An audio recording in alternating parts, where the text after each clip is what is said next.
Sí, buenos días a todos. Como mis colegas anteriores, es un placer estar aquí en Portugal una vez más. Ya creo que he estado 10 veces en distintos lugares y siempre me he sentido extraordinariamente bien. Por tanto, gracias a los organizadores por invitarme una vez más, acompañado por unos colegas también experimentados, de los cuales también uno no deja de aprender nunca. Mi primera intervención, como ha dicho Pedro, había un error en el programa, porque había un apartado que tenía que ver con la parte más científica y se había cambiado el nombre. Esta primera intervención no tiene enfoque científico, ¿no? El título es Sistema Defensivo 6.0, agresivo, funcionamiento a través de combinaciones de presión, pares, impares, o lo que también se llama en términos generales oponentes directos, no directos, ¿no? Ahí tenemos una imagen general en la cual un poco se trata de ver esta idea. Yo me alegro muchísimo que mis dos colegas anteriores, especialmente Rolando, haya hecho hincapié, los dos han hecho muchísimo hincapié en sus intervenciones en lo que es el trabajo individual de los jugadores, la actividad individual de los jugadores. Incluso las primeras imágenes de él han reflejado claramente, de alguna forma, cómo me facilita mi intervención. Me facilita mi intervención, porque si hace 15 años, 20 años, 30 años, explicaba el 6-0, todo el mundo entendía que eran 6 jugadores en la primera línea defensiva y 0 jugadores en la segunda línea defensiva. Y ya está. No había nada más, prácticamente. Evidentemente, el balonmano ha evoluido, como ocurre con todas las cosas del mundo. Y la evolución del balonmano no se produce por revoluciones. Las grandes revoluciones mundiales pocas veces llevan a cosas realmente importantes. En principio pueden ser cosas muy buenas, cambian, pero suele quedar problemas. Por ejemplo, los españoles y los portugueses sabemos algo de esto. Hubo una revolución del euro y todo era bonito, todo era maravilloso hace unos años. Ahora se están viendo los problemas de la revolución del euro, lo que estamos causando. Quiero decir con ello que las evoluciones de todo en el mundo, de la ciencia, se producen por pequeños pasos, pequeñas moléculas que van poco a poco integrándose y apareciendo cosas nuevas. Y a veces oigo, sobre todo entrenadores jóvenes que ven un campeonato, la Final Four europea, y a lo mejor los vuelves a ver en 2 años y vuelven a ver la Final Four y comentan: el balonmano no evoluciona, es lo mismo, juegan igual que hace 2 años, 3 años. Muchos de estos entrenadores jóvenes cometen el mismo error que hemos cometido todos. Pensamos que hay soluciones mágicas, que son las que tenemos que saber nosotros para así poder aplicarlas en nuestros equipos y ganar todos los partidos. Y evidentemente a esos mismos entrenadores yo les digo: cuando queráis os invito a ver partidos que yo tengo del Mundial del año 90 en Checoslovaquia, o si nos remontamos más atrás, en el año 1970 en Francia, la final del Campeonato del Mundo de Francia en 1970, Rumanía, el resultado final es 13-12. Sin entrar en cómo jugaron los equipos, que podríamos entrar también, podemos ver un vídeo. El simple resultado, 13-12, ya nos dice que el balonmano ha evolucionado. Hoy en día, a alto nivel, no hay un resultado así. Es que no lo hay. Se juega muchísimo más rápido, se entrena muchísimo más, se entrena mucha más cantidad, volumen, intensidad, calidad. Y por supuesto se juega y se evoluciona mejor en todo. Y entrando en el tema que nos ocupa, el 6-0, lo mismo que el 5-1 o el 3-2-1, cualquier sistema defensivo, no son estructuras absolutamente definidas, estanco, precisas, claras en el contexto del balonmano actual. Se ha evolucionado, lógicamente, en la línea de tener más iniciativa defensiva, como Rolando ha reflejado. Y muy importante una frase que él ha dicho, que yo quiero subrayar. No tiene nada que ver la disposición inicial, 6-0, 5-1, 3-2-1, es decir, cómo se ubican los jugadores para empezar el partido, a cómo operan posteriormente, cómo funcionan, cómo se mueven, cuál es cada una de sus conductas individuales en cada momento y cómo se relacionan con las de al lado. Él ha puesto varias imágenes de fotos momentáneas que ningún experto del mundo sabría decir qué sistema defensivo se está haciendo. Es imposible con una foto.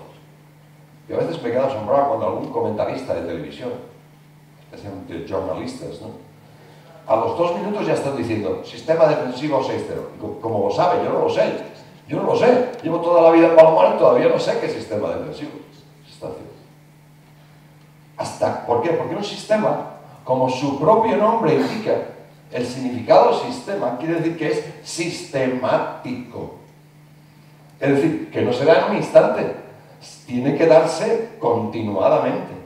Y para que se dé continuadamente resulta que hay que verlo cómo funciona durante un cierto tiempo.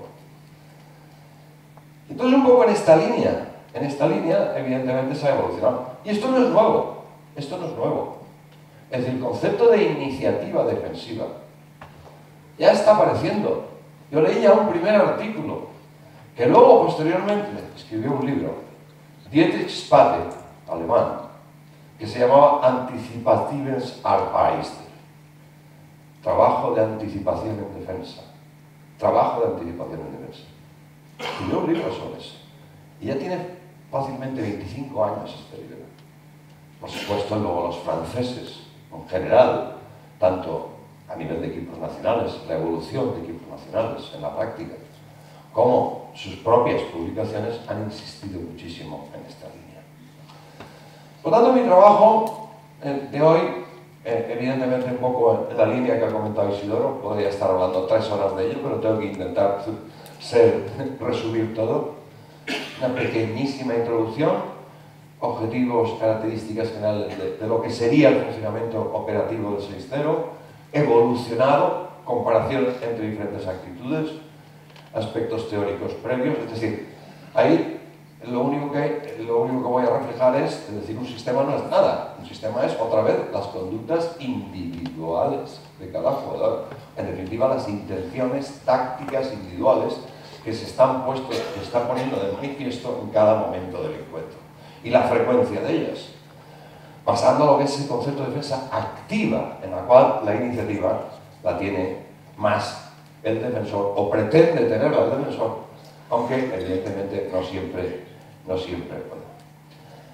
Voy a insistir en algunos aspectos sobre lo que significaría ese funcionamiento del 6-0 por combinaciones de presión, es decir, iniciativas defensivas. Os pondré unos gráficos rápidamente de lo que sería este funcionamiento y una síntesis final.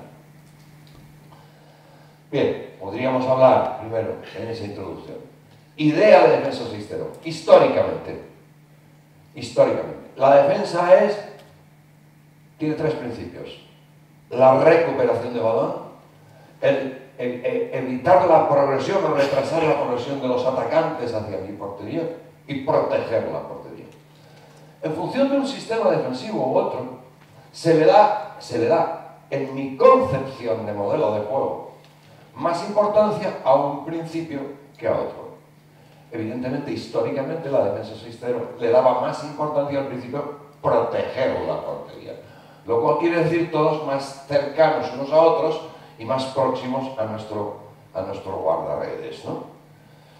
Bien, eso ha llevado consigo, pues, en distintos años, evolutivamente, distintas denominaciones. Por ejemplo, años 70, Gladman, defensa de cerrojo, 6 en línea, cobertura de hormigón, de cemento, muro vivo. Son distintas denominaciones que daban a entender que la defensa era como un bloque, más o menos como pueden ser los dedos de una mano, solo que en vez de 5 o 6, ¿de acuerdo? en el cual pues prácticamente no se pueden separar. Este iba para aquí y todos iban detrás, este iba para aquí y todos iban detrás, ¿no? Más o menos como un bloque compacto, ¿no? Pero evidentemente, esa defensa, que en teoría solo podía ser lanzada por arriba, aparecen los grandes lanzadores en suspensión históricos, como George Grulla, por ejemplo, rumano, y van apareciendo cada vez más lanzadores para superar esa defensa por arriba, o bien por los extremos, pero nunca por espacios intermedios. Evidentemente, no voy a decir con esto, no voy a insistir en esto, que ha sido el sistema patrón, el más utilizado a lo largo de los tiempos, etc. Pero luego empiezan a aparecer otro funcionamiento. La defensa 6-0 con salidas empieza a llamarse, es decir, los defensores, especialmente al principio los laterales del sistema defensivo, salían sobre los laterales atacantes anticipándose.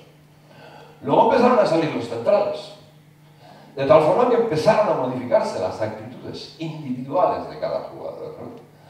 Entonces, aparece, por ejemplo, en el año 82, en la URSS, en el Mundial de Alemania, Anatoly Tuchenko muestra una especie de pequeña revolución en ese sentido, en la cual se empieza a presionar sobre los pares sin balón, cuando ellos no tienen balón.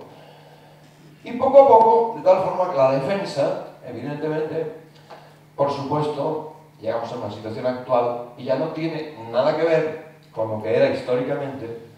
Por supuesto, no solamente se sigue considerando el concepto de anchura defensiva, sino muy importante el de profundidad hacia el atacante. No voy a insistir tampoco, porque ya mis colegas han hablado de ello, y yo aprovecho. De tal forma que el concepto defensivo de 6-0, que también ocurre con el 3-2-1, que también ocurre con el 5-1, adoptan esa idea de defensa colectiva flexible, que así está siendo denominada en el ámbito internacional. Defensas flexibles, es decir, defensas adaptables a circunstancias. En el fondo, si pensamos en otro concepto de sistema, por ejemplo, el cuerpo humano es un sistema. Mejor dicho, es una conjunción de sistemas. Sistema óseo, sistema nervioso, sistema circulatorio, damos cuenta, sistema muscular. Pero ¿cuál es el más importante? Todos están interrelacionados entre ellos, todos son importantes, todos unos dependen de otros. Es decir, pequeñas cosas están influyendo en el funcionamiento del todo. Pues lo mismo sucede aquí.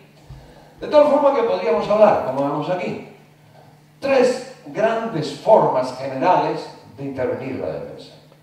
Una pasiva, llamémosle así, o defensiva, en la cual yo espero a que el atacante haga todo y a partir de ahí ya veremos.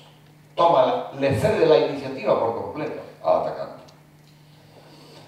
En algunos equipos, incluso recientemente, depende de la categoría, todavía hay equipos que defienden así y con buen rendimiento. Por ejemplo, imaginémonos mi equipo tiene 10 jugadores de más de 2 metros y me enfrento a un rival que todos miden unos 70.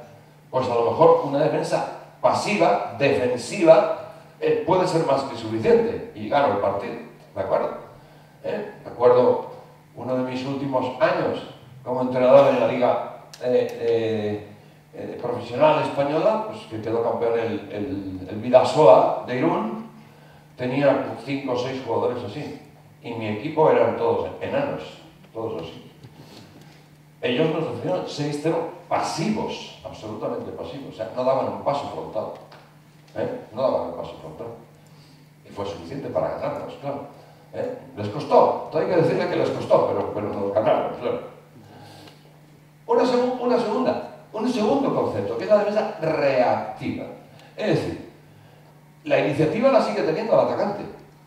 El atacante hace un cruce, por ejemplo, un cruzamiento, o lo que sea, y yo, a partir de ahí, hago una troca al adversario, es decir, reacciono ante eso.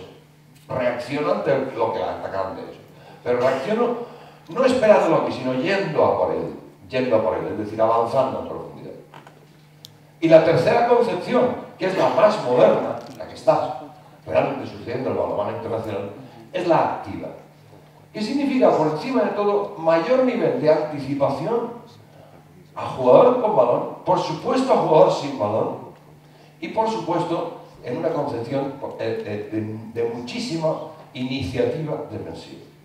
Es decir, se trata de obligar al atacante, al equipo atacante y al jugador individual atacante a que haga aquello que no hace, aquello que habitualmente no hace, aquello que no domina, aquello que no está cómodo, en aquellos espacios donde no se encuentra cómodo, donde no es tan eficaz. Por lo tanto, trato de romper un poco esa estructura. Claro, y otra vez volvemos a lo mismo. ¿En qué se basa todo esto? En el buen dominio de las intenciones tácticas individuales defensivas, que aquí las tenemos. Control del balón, siempre control del balón, siempre control remoto del balón. En jugadores internacionales con más de 100 partidos internacionales, y yo los he analizado, españoles, por supuesto de otros países también, que defienden en los exteriores y están, el balón está en el otro lado, y están casi de espectadores en primera fila,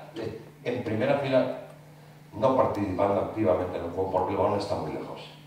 Por supuesto, a partir de ahí vienen unas corridas de los extremos, de los puntas, que les sorprenden y ya no tiene solución.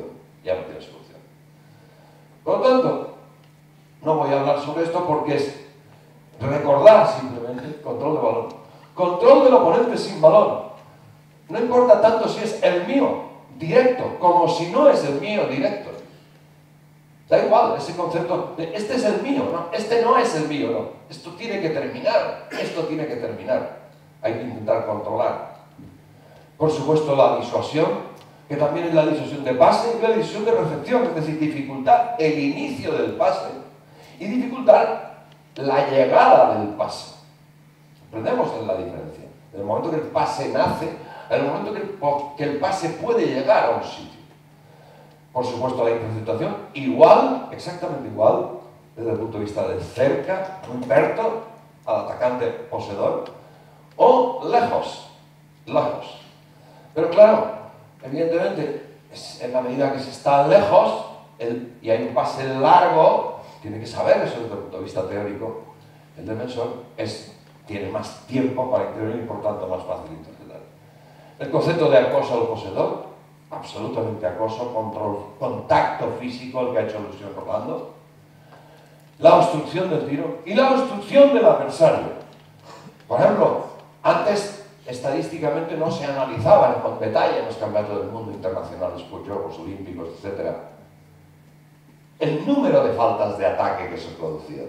No se analizaba, pero desde que se están analizando, el número de faltas de ataque está subiendo, ha ido subiendo. Pero no solamente porque el atacante, podríamos pensar, es que el atacante es peor jugador, no, el atacante es mejor jugador. Lo que pasa es que el defensor también es mejor jugador y se anticipa más y provoca mejor falta de ataque. Y es otro concepto que antes no existía y que lleva una técnica además también diferente. Y entraríamos en los medios. Esto es lo que permiten los medios tácticos. Los medios tácticos son la suma de intenciones individuales. La suma de intenciones individuales. Y aquí, a ver, solamente nos interesan los activos. Lo que tenemos en amarillo, es el concepto más, repito, más moderno. No quiere decir que sea del año pasado. Hace tiempo que se está haciendo esto, pero cada vez más. El problema es la frecuencia con que se hace. Que son los que yo llamo, que en la escuela española me gusta llamar, el concepto de atacar al impar, no a mi par, mi oponente directo, ataco al impar, a la derecha o a la izquierda. Atacamos 2 contra 1, no como una forma de cerrar un espacio, no, sino como iniciativa defensiva. De tal forma que tratamos de encerrar a un atacante y dificultarles. De tal forma que, por supuesto, en superioridad numérica es muy frecuente, pero también en igualdad numérica, 6 contra 6. 6 contra 6. Y, por supuesto, el concepto de flotación, es decir, de un puesto al otro, creando incertidumbre continuamente al contrario. Estos medios tácticos, que no son medios tácticos porque lo digo yo, sino porque es que se entrenan, los equipos lo entrenan. Y como los equipos lo entrenan y lo desarrollan en competición, realmente están adquiriendo esa concepción, ¿no? Aquí vemos, por ejemplo, la aplicación coordinada de 3 posibles actuaciones individuales de los jugadores. Uno, al poseedor de balón, le presiona, el otro puede disuadir, está más o menos cerca, y el otro está presto a interceptar ante un posible pase largo, ¿no? Evidentemente esto hay que coordinarlo bien en el espacio y en el tiempo. Los principios en que se basa es iniciativa defensiva,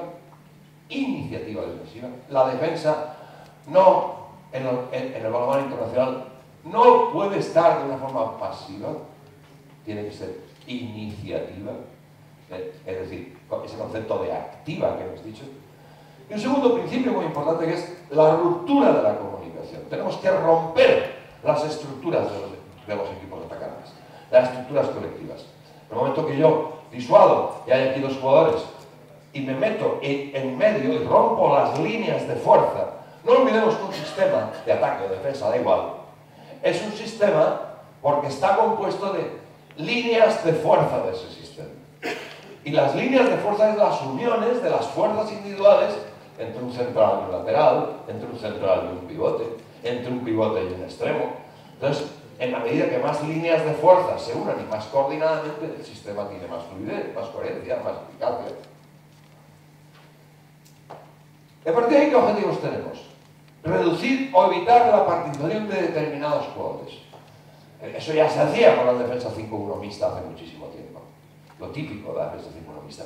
Lo que pasa es que ahora no es con 5-1 mixta, sino es con varios jugadores. Se trata de reducir su participación al máximo. O hacerlesela difícil, ¿no? Ahogar o encerrar la intervención de otros atacantes, de tal forma que vayan hacia un espacio, que les cerremos las posibilidades de pase hacia espacios muy eficaces de ellos, hacia jugadores eficaces, y de tal forma que orientamos la dirección del juego hacia una zona no deseada para ellos. Ellos juegan en sitios o en zonas o en puestos que no les conviene porque no los tienen tan entrenados, no existen esos puntos fuertes, etcétera, etcétera. Básicamente, este concepto lo vemos en este gráfico. Es decir, aquí este jugador es el par correspondiente, este jugador es el par correspondiente y este es el par correspondiente. ¿Y qué es lo que se está produciendo? Tomas de iniciativa atacando a los impares. De tal forma que este es el par de este y sin embargo el que ataca a este es el impar. Aprovechándose de una cuestión importantísima,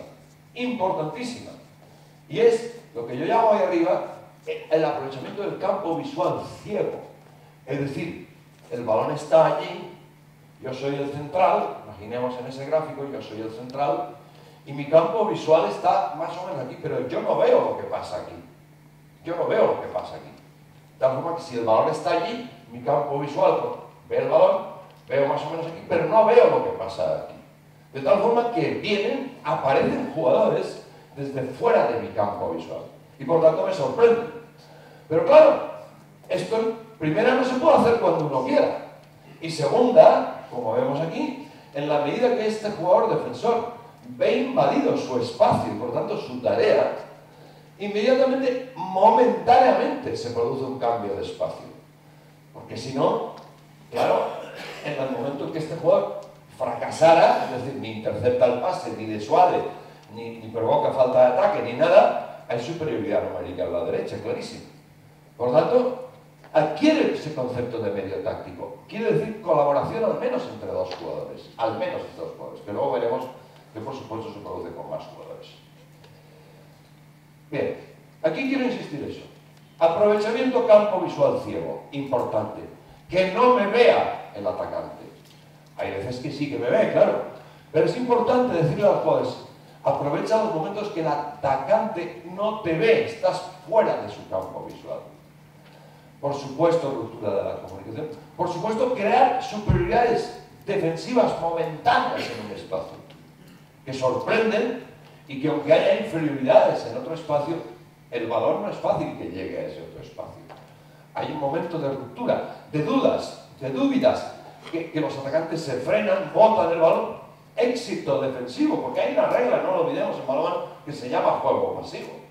Por lo tanto, hay que jugar con eso también. Y por supuesto, sin olvidar significa que el bloque defensivo tiene que seguir manteniéndose. A partir de aquí, los jugadores pueden actuar de muchas formas. Por ejemplo, presionando a sus pares. Es decir, disuadiendo la intervención de sus pares, sin balón, sus oponentes directos. Antes de que reciban, esto ya es antiguo, por supuesto, o en el instante en que reciban el balón, justo en el instante. Lo mismo al oponente no directo. Lógicamente el de la derecha o el de la izquierda, claro. No uno que está muy lejos, a los que están más o menos cercanos. Y una tercera cuestión importantísima, en mi opinión. Prácticamente imperceptible para un técnico no experimentado. Y es la finta, utilizar la finta desde el punto de vista defensivo. Es decir, falsear intenciones defensivas. Que por cierto tampoco es nuevo, pero que cada vez hay más jugadores que lo hacen. Yo recuerdo perfectamente, seguro que todos ustedes también, a Jackson Richardson, jugador francés que fue un año nominado mejor jugador del mundo, cuando en ataque jugaba poco. Lo nominaron mejor jugador del mundo precisamente por su actividad de esto. Y le he visto perfectamente, estoy hablando de hace ya 15 años, defender el 5-1 Francia, estar en el avanzado, recibir el balón su oponente y en vez de mantener el eje, desplazarse a la izquierda justo en el momento que recibe. Justo en el momento que recibe el balón. De tal forma que el atacante con balón dice, me has dejado el espacio libre. Inmediatamente, después de hacer esto, era capaz de girar y provocarle una falta de ataque. Es decir, que le había hecho una finta defensiva. Aparentar que voy, que no voy, que me voy del eje, que te cedo el espacio, que vuelvo, que lo recupero. Esto es importantísimo. Atacar a oponentes directos, atacar a no oponentes directos y falsear, engañar al atacante que pretende engañarme a mí, aunque sea un juego de palabras. Pero es así. Didier Dinard, por ejemplo, que todo el mundo conoce también, Didier Dinard cuando llegó a España, que está jugando muchísimos años, era un defensor caracterizado por ser durísimo. Tiene muchas exclusiones. En los últimos años prácticamente montones de partidos ni una sola exclusión. Mejor defensor todavía. Y si empiezas a analizar en vídeos, en clips, las acciones de Didier Dinard, te das cuenta que continuamente está jugando con los atacantes. Aparentemente está marcando al pivote, recibe uno y de momento está así y deja de marcarle. Aparentemente deja de marcarle, como para dejar una línea de pase libre y de momento saca el brazo y dice, ya te la has tragado al anzuelo, has picado. No, interceptación de pase. Claro, hay que saber hacerlo porque no es un problema de técnica, es un problema de instante concreto. Como te equivoques en una décima de segundo, estás perdido. Ese es el problema. En mi opinión hay varias cosas importantes. La orientación de los defensores. La orientación. Es decir, esto y como consecuencia del campo visual que estoy abarcando, que lleva pequeñas variaciones, es importantísimo. Hay defensores, incluso internacionales, que siempre tienen la misma orientación, su cuerpo siempre está así. No, hay que estar continuamente variando en función de ese problema de campo visual. En segundo lugar, la comunicación verbal, que no voy a insistir. Esto es muy antiguo, solo que no por antiguo no hay que insistir en ello. Hay que hablar continuamente, porque si yo ataco al oponente impar, a lo mejor sorprendo a mi propio compañero. Y entonces mi propio compañero no sabe reaccionar. Por tanto, la comunicación verbal es importante. Y por supuesto, la intervención sobre el impar nunca puede ser de forma sistemática. Quiero decir, todo el partido entero. Son momentos puntuales, que aunque se hayan trabajado en entrenamiento sistemáticamente, no quiere decir que se hagan 60 minutos en un partido. Se hacen momentos puntuales. Y esos momentos hay que saber hacerlo de forma esporádica, sorpresiva. Una cosa que repetida todo el partido deja de ser sorpresiva. No sorprende. Hay adaptación del equipo contrario a eso. Esto no va a ir. Y vamos a la funcionalidad. Aquí hay varias variables. Que sí, muy difícil hablar de todo. La primera sería la situación del balón. ¿Dónde está el balón? ¿Dónde está el balón? El balón viene de allá, el balón va para allá. Por lo tanto, ¿qué campo visual es el atacante? El poseedor, el que yo voy a atacar. ¿Me está viendo? ¿No me ve? ¿Cuál es lo previsible que haga? Es decir, por ejemplo, un lateral izquierdo que recibe el balón de su extremo izquierdo es mucho más frecuente que ataque hacia el eje del terreno que ataque hacia afuera. No ocurre siempre, claro, pero es muchísimo más frecuente. No sé si me comprendemos. El punta izquierdo ataca y el lateral izquierdo es mucho más frecuente que ataque así, entre otras cosas porque es su punto fuerte. Por lo tanto, la procedencia del balón es importante para saber aplicar ese factor sorpresa. Aquí vemos este ejemplo. Por ejemplo, hay otro detalle. En este caso es un jugador lateral derecho diestro. Lateral derecho diestro. No es izquierdiño. Por lo tanto, su campo visual cuando recibe del extremo está más así. Porque está preparado para poder lanzar si puede. Otro detalle importantísimo. Por lo tanto, él no me va a ver. Va a tener más dificultades que un jugador zurdo que va a prepararse para lanzar así. De tal forma que, en este momento,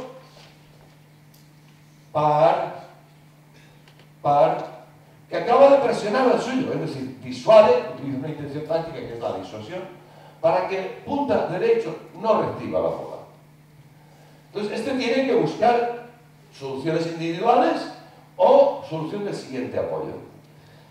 Aquí cierran sobre el pivote y aparece un gol que no es el par, porque el par es este, que ataca desde fuera del campo visual. Y no olvidemos, este jugador está mirando hacia la derecha.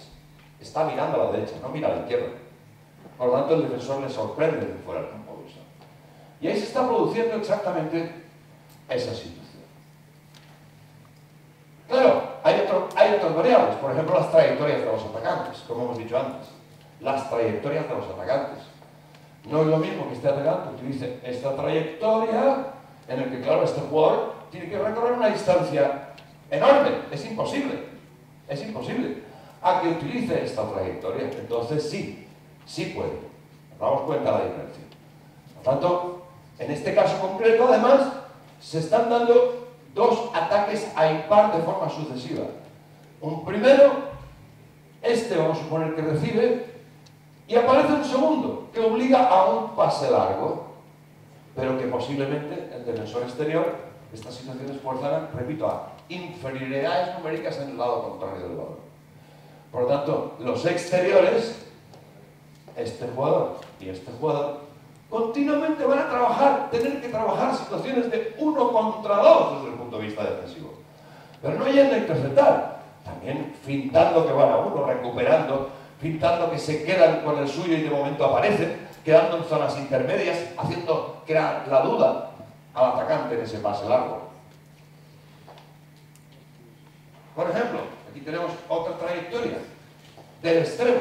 El extremo está utilizando la trayectoria hacia aquí, hacia el centro, y frecuentemente esa trayectoria es, sin duda, desde el punto de vista defensivo, más peligrosa que utilizar una trayectoria hacia afuera. La trayectoria 1 aparentemente no es peligrosa. Está alejándose del balón y además perdiendo ángulo de tiro. Por lo tanto, las trayectorias de los jugadores son importantísimas. Y el jugador tiene que conocer en defensa que depende de qué trayectoria utilice, se puede atacar, no se puede atacar, es peligroso, es conveniente, no es conveniente. Se está modificando esto. Por ejemplo, en esta situación, claro, jugadores que actúan individualmente ante una superación de par, este ha presionado sobre su par, es decir, ha dificultado la comunicación aquí. Pero claro, resulta que este supera a su par en una finta individual. Este inmediatamente tiene que cerrar el espacio y actuar como bloque compacto. Como consecuencia ya tenemos el 1 contra 2 aquí, un defensor contra 2 atacantes, que por supuesto ya va a zona intermedia, no espera aquí, si espera aquí está perdido, va a zona intermedia y ya crea la duda, tiene la posibilidad de interceptar, finta el desplazamiento adelante y retrocede, pero al mismo tiempo fijaros lo que pasa, es que este jugador no dice, no, es que el mío es el pivote, no, es que ya está yendo para allá, ante un eventual acción que reciba el pase este y el pase vaya al extremo. Y este todavía puede llegar a tiempo. Todavía puede llegar a tiempo. A lo mejor no de impedir el tiro, pero sí de fechar el ángulo del tiro, y dificultar el lanzamiento. Por ejemplo, una cuestión muy frecuente, esto por equipos nacionales escandinavos, especialmente Suecia, frecuentísimo en la década de los 90, Cada vez que hay un cruzamiento en un lado, entre central y lateral, alternancia. Alternancia. No siempre el mismo jugador. El par dificulta la comunicación con el otro lado. Rompe la comunicación con el otro lado. Pero otras veces el par Stefan Olsson, que conoceréis todos, del pelo muy largo, Stefan Olsson en las estadísticas de esos campeonatos del mundo casi siempre era el jugador que estaba en los primeros puestos en interceptación de pases. Muchos de ellos eran así. Defendía aquí.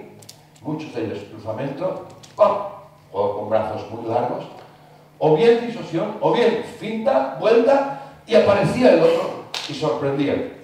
Parecía que ya no había problemas en el pase, y de momento resulta... Esto es frecuentísimo. Tantos empezó a hacerse cruce central-lateral y dificultad, pero ahora también se hacen cruces laterales, centrales, presionando al extremo y obligando a hacer un pase al lado contrario, con lo cual se está dificultando. Por ejemplo, esta situación que vemos aquí, un cruzamiento normal, frecuentísimo, hasta hace relativamente poco tiempo, siempre se resolvía en un 6-0 con una troca de adversario, como estamos viendo aquí. ¿Lo vemos? Hoy en día ya no se está resolviendo así, se está cambiando. Y a veces sí, a veces se hace esto, pero a veces este jugador, si este es un lanzador muy importante, especialmente muy importante, de larga distancia, por ejemplo, Filip Chicha, el checo, jugadores de este estilo, o el propio Narcis, o Karabatic, o Michael Hansen, este gol ya está aquí, sin balón, y impide que ese jugador reciba balón. Y no hay troca de adversario. Impide que reciba. Y yo juego individual, sin balón, impido que reciba, y tú eres responsable de seguir. Se está produciendo con frecuencia este tipo de situaciones. ¿Por qué? Porque si se hace un cruzamiento en ese momento, es porque Michael Hansen es un grandísimo, extraordinario jugador en larga distancia. ¿Y qué nos importa? Sobre todo romper el objetivo que tienen, que es crear posibilidades para ese remate a distancia. Y al jugador beneficiario de ese trabajo, ese es el que no lo dejamos participar. Aquí tenemos otro ejemplo. Cruzamiento entre lateral y el punta. El impar es el que está atacando. No el par. Par. Y este sería el par central. Y el impar es el que está atacando. También aplicado por Suecia durante hechos años, pero que por supuesto esos equipos no hacen. Situación de superaciones individuales. No sé si entro. No se oye, ¿no? Sí. O se acabó la batería, ¿no? Ahora. Superaciones individuales. Toda defensa tiene superaciones individuales. Antiguamente, ante esta superación individual, el defensor esperaba, llegaba aquí a intentar bloquear el remate. Ahora no, ahora se ataca y se ataca sucesivamente, tomando la iniciativa. Y este jugador llega a recorrer a veces esas distancias larguísimas, pero que exigen evidentemente mayor trabajo, mayor condición física, mayor concepto colectivo, mayor concepto de bloque.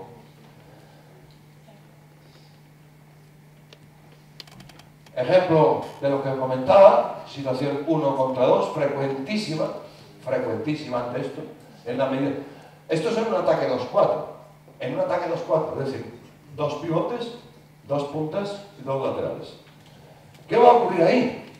Pues va a ocurrir que en la medida que aquí hay 2 pivotes, haya mayor peligro por aquí. Si no hubiera ningún pivote, serían 2 para adelante, pero hay 2 pivotes. Por lo tanto, hay más peligro por aquí. Pero claro, también hay peligro de los rematadores a distancia. Entonces hay que salir, etc. ¿Qué ocurre? Si queremos mantener el bloque, los exteriores, trabajo de 1 contra 2. No esperemos en la línea de 6 metros. Estemos ahí. Rompamos la comunicación entre un lado y otro del ataque, de tal forma que tengan verdaderas dificultades por continuar, tengan que usar el bote, el dribbling, frenar, y a partir de aquí. Este es un ejemplo de una combinación en la cual se presiona par, recibe el lateral derecho, recibe, se presiona par, disuasión, ruptura de comunicación, control del pivote, control del jugador individualmente con balón, acoso, contacto físico, no contacto físico ilegal, que rompe todo el sistema defensivo. Si es contacto físico ilegal, gana el ataque. Es contacto físico pero legal, soltar. En esto Didier Linear ha sido un maestro hasta. O sea, contactar, soltar, volver a contactar, tal. No la falta del agarrón continuado, el empujón exagerado. Y a partir de aquí, sorpresa, ataque al impar. Otra vez tenemos 1 contra 2 en el lado contrario, que el defensor eso lo tiene que resolver, claro. Y es difícil, en el tiempo que tengamos, explicar más cosas. Pero yo creo que la idea general, creo que sí que me ha dado tiempo a explicar todo. Por supuesto, quiero insistir que en el fondo está basado en calidad y frecuencia, momentos puntuales de uso de las intenciones tácticas individuales en cada puesto específico y que por lo tanto pueden ser aplicables de una forma flexible, no solamente al sistema sistema, sino a otros sistemas defensivos. Me alegro de coincidir con mis 2 colegas anteriores. La calidad táctica individual es lo más determinante. Y a veces nos vamos a el todo, olvidando los detalles que son los que determinan.